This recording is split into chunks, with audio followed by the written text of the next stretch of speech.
300 ans a été ouvert exceptionnellement au public. C'est bien pour faire passer ce message.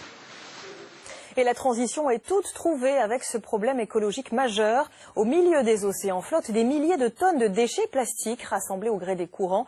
Une gigantesque plaque qui dérive et que l'on appelle le 7e continent. Alors plusieurs scientifiques toulousains vont partir en mai prochain sur une de ces décharges flottantes au large de l'Atlantique. Des scientifiques qui sont regroupés autour de vous. Patrick Dexon, c'est vous qui allez coordonner la manœuvre. Alors vous avez vu, vous, un de ces 7e continents, parce qu'il y en a plusieurs, il y en a 5. C'est une catastrophe écologique qui passe inaperçue finalement. Ben oui, comme on a vu dans le reportage précédent, tous les objets qu'on jette à terre finissent dans les océans, mais malheureusement pas forcément sur nos côtes. Ils se rassemblent dans des espèces de gyres. Ce sont des courants océaniques qui sont tout à fait connus de tout le monde. Le problème, c'est que le plastique ne s'échappe pas de ces courants et s'accumule au milieu. Et donc ça crée des véritables décharges. Ouais, vous dites un véritable décharge, 6 fois la taille de la France par endroit, 30 mètres de profondeur. Il y en a 5 répartis, donc on l'a dit, sur la surface de la planète. Qu'allez-vous y faire concrètement là-bas ? Alors nous, on a 3 volets essentiels sur l'expédition. Le premier, déjà, c'est de médiatiser ce phénomène, puisqu'il se passe très loin de nous, et donc on ne le voit pas. Un deuxième volet, qui est le volet pédagogique, c'est sensibiliser les jeunes à la problématique de ce plastique qu'on jette dans la nature, et c'est aussi les futurs décideurs. Et le troisième volet, c'est le volet scientifique, parce qu'on débute dans l'exploration de ces phénomènes, et il faut les comprendre. Et pour ça, on travaille avec Mercator Océan, MyOcéan, le CNES, qui nous mettent des satellites, ou qui nous font des modèles de dérive sur des ordinateurs, qui nous permet d'aller en bateau sur place et de constater ce qui s'y passe. Ouais. Finalement,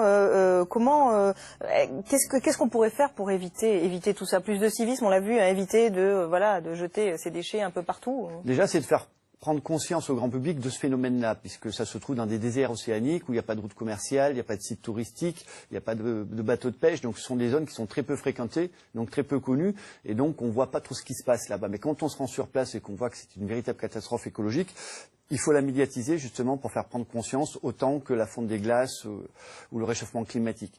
Et donc ça, c'est le but premier de l'expédition. Alors après, les solutions, c'est en amont, bien sûr, c'est faire prendre conscience que notre consommation de plastique est trop importante.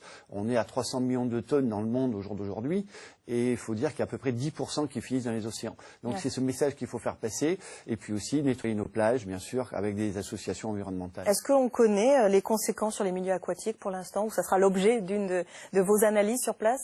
Oui, alors il y a déjà beaucoup d'animaux qui en meurent, les albatros de l'île de Midway, qui nourrissent leurs petits avec des morceaux de plastique, donc qui créent des occlusions intestinales. Il y a les baleines, bien sûr, qui les avalent, des tortues.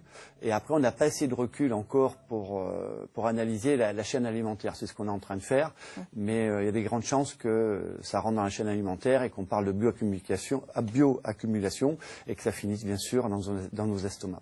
Merci beaucoup Patrick Dexon, chef de mission donc pour cette expédition du 7e continent. Merci. Les inondations dans les Hautes-Pyrénées sont loin et pourtant le paysage est toujours meurtri. En ce moment, ce sont les